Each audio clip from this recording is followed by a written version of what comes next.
Fora TV. The world is thinking.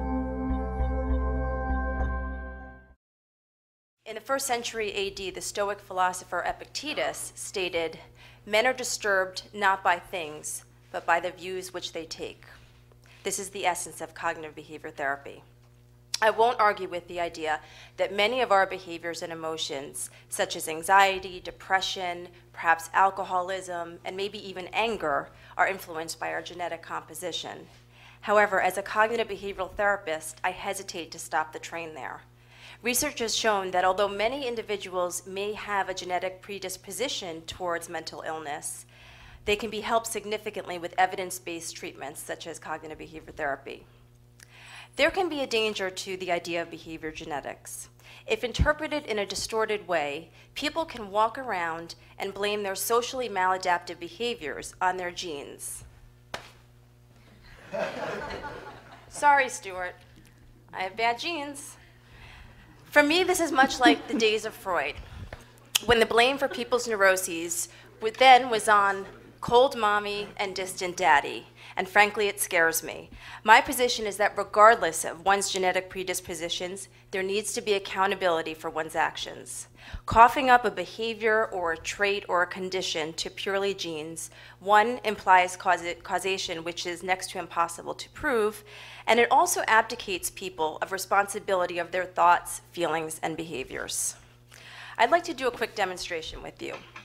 I'm going to ask that everybody in the room, he said he liked pain. Okay, all right.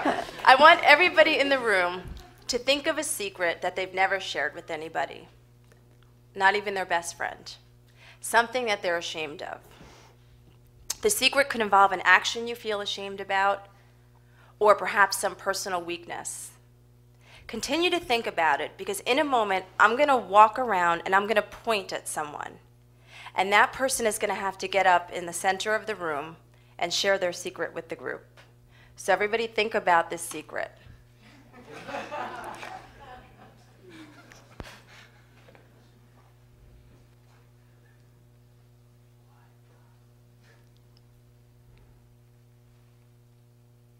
Okay. What were some of the feelings you had? I imagine some, obviously this is a demonstration, but if this were a workshop and you didn't know I was kidding, some would probably have anxiety. Others of you may have anger. And others, oddly, may have been excited about sharing a secret. So what were you thinking when you heard that I was going to ask you to share a secret you never shared before?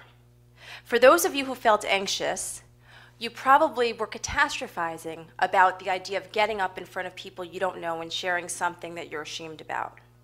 If you were angry, you were probably thinking something like, "How dare this woman come in here and ask us to do this? Who does she think she is?" And for any of you that were excited, I'll talk to you after this and we can set up an appointment. Okay, so what's the point of this exercise? We largely create how we feel by the things that we tell ourselves.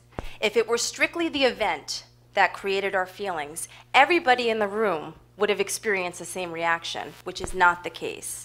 So even if some of you have some genetic pull towards, let's say, anxiety, you can change your anxiety by challenging the way you think. We don't have control over our genes, but we do have control over our thoughts, feelings, and behaviors.